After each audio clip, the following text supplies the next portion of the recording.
Folks, a guy named Moncario from the Philippines. He was contracted this years ago, contracted to make a steel cage for the police department there in the city that he lived in.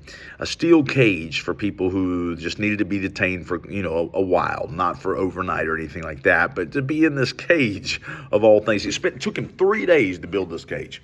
Man, when it was done, they all said, man, this is a great thing that you've done. I mean, you've done a great job. Well, a couple of days later, Mang was with some friends, and they got really, really drunk. They drank so much alcohol and were really, really drunk. And because he was out too late, and because he was out past that particular curfew for that city, that time, because he was publicly drunk and all those things like that, he was the very first person to be put in his own cage. Think about that for a minute. There are an awful lot of times when we put ourselves into our own situations. I tell people all the time, it's an old saying, but if your head's made of butter, don't sit by the fire. A lot of the messes that we put ourselves in are because we've done things we know we're not supposed to do. We put ourselves in our own cages. It's not the devil on us, it's our own flesh most of the time that draws us to things. We create our own mess. We put ourselves in our own cage, if you will. And because we do that, and any time you can get yourself out, we feel trapped and we feel that things are horrible. But God opened the door. I mean, it's the cage you built.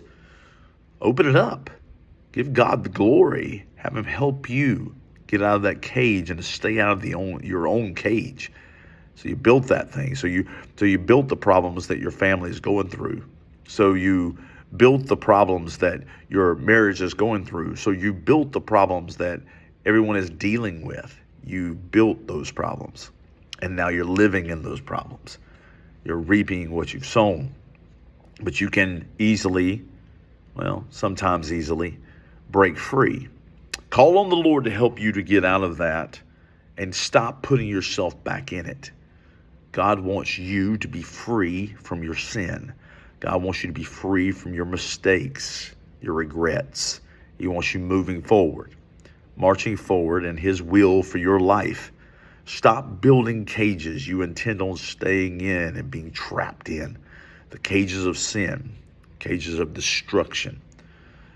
Instead, build your life based on what God wants for you and His will for you. Folks, I'm telling you something. We've all been in our own cage at some point, some situation that we've gotten ourselves into. Let God help you get out and don't ever go back in. Love you guys. Bye-bye.